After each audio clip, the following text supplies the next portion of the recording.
Welcome back to my channel. எல்லாருக்கும் இனிய விநாயகர் சதுர்த்தி நல்வாழ்த்துக்கள். எல்லோரும் நல்லபடியாக பூஜையெல்லாம் பண்ணிங்களா? விநாயகர் பெருமானுடைய அருளாசி உங்கள் எல்லாருக்கும் கிடைக்கட்டும். இன்றைக்கி நான் விநாயகர் சதுர்த்தி அதுவுமா ஒரு ஸ்பெஷலான வீடியோவோடு தான் வந்திருக்கேன். விநாயகர் சதுர்த்திக்காக இந்த தமிழகத்தில் பிரசித்தி பெற்ற 5 விநாயகர் கோயில்கள் பற்றியும் அந்த தல புராணம் பற்றியும் இந்த கோயில்களோட சிறப்பு அதெல்லாம் என்ன அப்படிங்கிறதெல்லாம் நான் தெரிஞ்சுக்கிட்டதை உங்கள் கூட ஷேர் பண்ணலான்னு வந்திருக்கேன். இந்த வீடியோவை ஸ்கிப் பண்ணாமல் பாருங்கள். இதில் நிறைய விஷயங்கள் நம்ம தெரிஞ்சுக்க வேண்டிய விஷயங்கள் இருக்குது. இந்த நல்ல நாளில் இதை பற்றி நம்ம தெரிஞ்சுக்கலாம். ஃபஸ்ட்டு எந்த கோயில் பற்றி பார்க்கலாம் அப்படின்னா பிள்ளையார்பட்டி கற்பக விநாயகர்.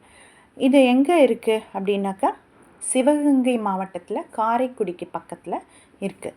இந்த கோயிலுடைய சிறப்பு என்ன அப்படின்னா இது ஒரு குடைவரை கோயில். பல்லவர் காலத்துக்கு முந்தைய காலத்திலேயே இது கட்டியிருக்காங்க. குடைவரை கோயில்கள்லாம் பல்லவர் காலத்தில் ஸ்பெஷல். ஆனால் இந்த கோயில் அதுக்கு முந்தைய காலகட்டத்திலே கட்டப்பட்டதாக கல்வெட்டுகளில் இருக்கிறதா சொல்கிறாங்க. இந்த கோயில் இன்னும் நிறைய விஷயங்கள் இந்த கோயிலில் ஸ்பெஷல். என்ன ஸ்பெஷல் அப்படின்னா இங்கே இருக்கிற விநாயகர் சிலைக்கு துதிக்கை வலம் சுழி விநாயகராக இருக்கார். துதிக்கை வலப்பக்கமாக சுழிச்சு இருக்கும். அது வலம் சுழி விநாயகர். அப்புறம் இந்த கோயிலுடைய சிலை இருக்கு இல்லையா, பிள்ளையார் சிலை. இதில் மற்ற எல்லா கோயில்கள்லேயும் இருக்கிற மாதிரி 4 கைகள் கிடையாது, 2 கைகள் தான் இருக்குது. அங்குசம் பாசம் அப்படின்லாம் வச்சுருப்பார் இல்லையா, பாசம் அங்குசம்னு இந்த கைகளில் வச்சுருப்பார், அதெல்லாம் இங்கே இல்லை. அப்புறம் இந்த அவருடைய வயிறு இருக்குல்ல, தொந்தி, அது ஆசனத்தில் படிஞ்சு இருக்காமல் அர்த்த பத்மாசனத்தில் அமர்ந்திருக்கிற மாதிரியான ஒரு சிலை தான் இந்த கற்பக விநாயகர் சிலை. இதெல்லாம் இங்கத்திய ஸ்பெஷல். அதுக்கப்புறம் இடக்கரத்தை கடிஹஸ்தமாக இந்த இடுப்பில் வச்சுருக்கார் பாருங்கள். அதுக்கப்புறம் வலக்கரத்தில் பார்த்திங்கன்னா மோதகம் வச்சுருப்பார். இதெல்லாம் இந்த கோயிலோடைய ஸ்பெஷல். அதுக்கப்புறம் இந்த குடைவரை கோயில் 1300 ஆண்டுகளுக்கு முன்பே கட்டப்பட்டது அப்படின்னு சொல்கிறாங்க. அதான் பல்லவர்கள் காலத்துக்கு முந்தைய காலம், பாண்டியர்களால் கட்டப்பட்டிருக்கலாம்னு சொல்கிறாங்க. இந்த கோயில் அழகான ஒரு தீர்த்தம் இருக்குது. இந்த கோயிலுடைய ஸ்பெஷல் என்ன அப்படின்னு பார்த்திங்கன்னா, இன்னொரு ஸ்பெஷல் என்னென்னா இந்த கோயிலில் விநாயகர் சதுர்த்திக்காக 18 படி அரிசியில் மாவு தயார் பண்ணி அதை கொழுக்கட்டை, வெல்லம், எள்ளு எல்லாம் போட்டு அந்த கொழுக்கட்டை ரெடி பண்ணி அதை இந்த விநாயகர் சதுர்த்தி அன்னைக்கு நைவேத்தியம் பண்ணுறது இந்த கோயிலுடைய ஸ்பெஷல். இந்த மாதிரி நிறைய கோயில்களில் நடக்குது, இந்த கோயிலையும் அது ஸ்பெஷல். அப்புறம் இங்கே தேர் திருவிழாலாம் நடக்கும். இந்த கோயிலுக்கு ஸ்பெஷல்னு பார்த்திங்கன்னா, இந்த விநாயகர் சதுர்த்திக்கு முன்னாடியே ஒரு 15 நாள் முன்னாடியே கொடியேற்றத்தோட திருவிழா மாதிரி ஆரம்பிச்சிடும். தேர் திருவிழாலாம் நடக்கும். இது ரொம்ப பிரசித்தி பெற்ற தேர் திருவிழாவாக இருக்கும். இதெல்லாம் இந்த கோயிலுடைய ஸ்பெஷாலிட்டி. இங்கே போனால் எல்லா விநாயகர்கிட்ட என்ன வேண்டினாலும் நடக்கும். ஏன்னா அவர் முதல் கடவுள். அதனால் எந்த வேண்டுதல் வச்சாலுமே இங்கே நடக்கும். ஆனால் குழந்தை பாக்கியம் அதெல்லாம் வேண்டி இந்த கோயிலில் நேர்த்திக்கடன் வைக்கிறாங்க. இப்போ அடுத்தது திருவலஞ்சுழி. திருவலஞ்சுழின்றது கும்பகோணம் பக்கம் இருக்குது. அங்கே இருக்கிற வெள்ளை விநாயகர் கோயில். வெள்ளை விநாயகர்னு சொல்லலாம், ஸ்வேத விநாயகர் அப்படின்னு பேர் இருக்குது இவருக்கு. இது திருவலஞ்சுழின்றது கும்பகோணம் பக்கத்தில் இருக்குது. கும்பகோணம் தஞ்சாவூர் ரூட்டில் சுவாமிமலை பக்கத்தில் ஒரு கிலோமீட்டர் தூரத்தில் திருவலஞ்சுழின்னு இருக்குது. அங்கே வலஞ்சுழிநாதர் கோயில்னு இருக்குது. அந்த கோயிலுக்குள்ளே இந்த ஸ்வேத விநாயகர் இருக்கார். இந்த ஸ்வேத விநாயகர் விநாயகர் என்ன சிறப்பு அப்படின்னு சொன்னால், இங்கே இந்த கோயிலுக்கு சில புராண கதை இருக்குது இந்த விநாயகருக்கு. அது என்ன அப்படின்னா, இந்த வெள்ளை விநாயகர் வந்து ஒரு கருங்கல்லால் அப்படி ஆன சிலை மாதிரி புராண கதைகளில் சொல்லலை. இந்த பிள்ளையார் எப்படி உருவானார் அப்படின்னாக்கா, திருப்பாற்கடல் இருக்கு இல்லையா, அந்த பாற்கடலை தேவர்களும் அசுரர்களும் கடைஞ்சாங்க இல்லையா, அது இப்படி ஒரு புராண கதை இருக்குது. அது கடையிறப்போ அமிர்தத்தை வேண்டி தான் கடைஞ்சாங்க. அப்போ அந்த டைமு அமிர்தம் கிடைக்கல. அதுக்கு பதிலாக விஷம் கிடச்சிது, ஆழகால விஷம். அதை சிவன் வந்து ஆழகால விஷத்தை குடித்து இந்த தேவர்களையும் அசுரர்களையும் காப்பாற்றினார். அப்போ தேவர்கள் வந்து என்ன இப்படி ஆயிடுச்சே அப்படின்னு சொல்லி சிவன்கிட்ட கேட்குறப்போ சிவன் சொன்னார், எந்த ஒரு விஷயத்தையும் ஆரம்பிக்கிறதுக்கு முன்னாடி முழு முதல் கடவுளான விநாயகரை கும்பிட்டுட்டு தான் ஆரம்பிச்சிருக்கணும். நீங்கள் அது பண்ணலை, அதனால் இப்படி ஆயிடுச்சு. முதல்ல விநாயகரை வழிபட்டுட்டு அதுக்கப்புறம் ஆரம்பி, உனக்கு அமிர்தம் கிடைக்கும் அப்படின்னு சொன்னார். அந்த திருப்பாற்கடலில் போய் எங்கே விநாயகரை தேட முடியும்?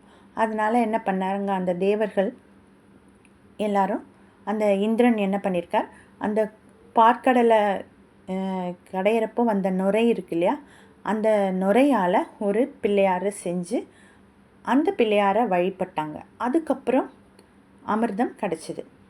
அதனால் நுரையால் செய்யப்பட்ட பிள்ளையார்ன்றதுனால வெள்ளை நிறத்தில் இருக்கிறதுனால ஸ்வேத விநாயகர் அப்படின்னு இந்த விநாயகரை சொல்கிறாங்க.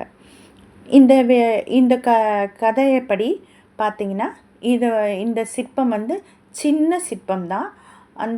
இந்த ஸ்வேத விநாயகரை பார்க்குறதுக்கு வந்து ஒரு கருங்கல்லால் ஒரு ஜன்னல் மாதிரி, பலகனின ஜன்னல், அந்த ஜன்னல் வச்சு அது வழியாக தான் பார்க்குற மாதிரி வச்சுருக்காங்க. கடல் நுரையால் செஞ்சுருக்கிறதுனால அப்படியே புராண கதைகளில் இருக்குது. அதனால் இந்த சிலைக்கு வந்து மற்ற கோயில்களில் நடக்கிற மாதிரி அபிஷேகம், ஆராதனை, அப்புறம் வந்து வஸ்திரம் சாத்துறது இதெல்லாம் கிடையாது இந்த கோயிலில்.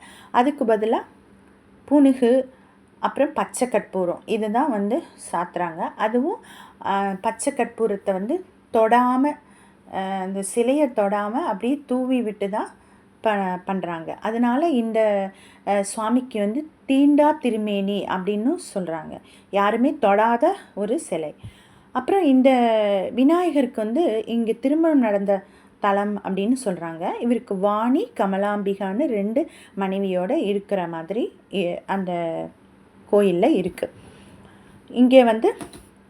இங்கே மெயினான விஷயம் அப்படின்னாக்கா இந்த வெள்ளை விநாயகர் தான் இங்கே ஸ்பெஷல். இங்கே வந்து வலஞ்சுழி நாதர்னு சிவன் கோயில் இருக்குது. அந்த கோயிலுக்குள்ளே தான் இந்த வெள்ளை விநாயகர் இருக்கார். இந்திரன் வந்து சிவஸ்தலங்களை தரிசிக்கிறதுக்காக வந்த டைமில் இந்த விநாயகர் சிலையும் தன்னோட எடுத்துகிட்டு வந்தப்போ இந்த சிவனுக்கு தன்னோட வச்சுக்கணும் இந்த விநாயகரை அப்படின்ற ஆசையில் ஒரு திருவிளையாடல் செஞ்சு இந்த வெள்ளை விநாயகரை, அந்த ஸ்வேத விநாயகரை இந்த கோயில்லையே பிரதிஷ்டை பண்ணுற மாதிரி பண்ணியிருக்காரு அப்படின்னு ஒரு புராண கதை இருக்குது. அதனால் இந்த கோயிலில் வெள்ளை விநாயகர் இருக்கார். இப்போ அடுத்தது மதுரையில் இருக்கிற முக்குருணி விநாயகரை பற்றி பார்க்கலாம். மதுரையில் மீனாட்சி அம்மன் கோயில் ஸ்பெஷல். அந்த மீனாட்சி அம்மன் கோயிலுக்குள்ளே இந்த முக்குருணி விநாயகர் இருக்கார். இந்த முக்குருணி விநாயகர் கோயிலில் என்ன ஸ்பெஷல் அப்படின்னா, அந்த பேர்லேயே இருக்குது பாருங்கள், முக்குருணி அப்படின்னா, ஒரு குருணி அப்படின்றது வந்து ஒரு அளவுகளை குறிக்கிறது. அரிசி, நெல் இதெல்லாம் அளப்பாங்க இல்லையா, அது அந்த குருணி அப்படின்னு சொல்லுவாங்க. 3 குருணி, அதாவது ஒரு குருணின்றது 6 படி, 3 குருணின்னா 18 படி.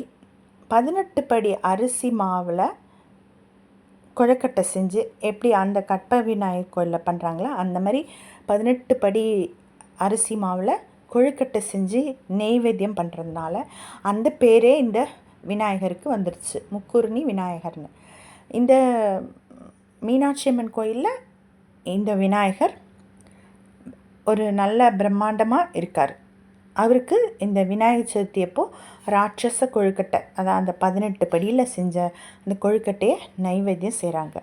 இந்த விநாயகர் சிலையில் வந்து இது வந்து வலஞ்சுழி விநாயகர் தான். இவரும் வலப்பக்கமாக தான் இருக்குது. இந்த துதிக்கை வந்து வலப்பக்கமாக இருக்குது. இது வந்து மீனாட்சி சன்னதிக்கும் சுந்தரேஸ்வரர் சன்னதிக்கும் நடுவில் அந்த கிளி மண்டபத்துக்கிட்ட இவருடைய சன்னதி இருக்குது. இவர் வந்து திருமலை நாயக்கர் காலத்தில் வண்டியூர்ன்ற ஊரில் தெப்பக்குளம் வெட்டுறப்போ இந்த விநாயகர் சிலை வந்து மண்ணுக்கு அடியில் கிடச்சதாகவும் அதை கொண்டு வந்து மீனாட்சி அம்மன் கோயிலில் பிரதிஷ்டை பண்ணதாகவும் ஒரு வரலாறு இருக்குது. இதில் வந்து இந்த கோயிலில் வந்து இது பெரிய விநாயகர், ஒரு 10 அடி உயரத்தில் இருக்கிற விநாயகராக இந்த சிலை இருக்குது.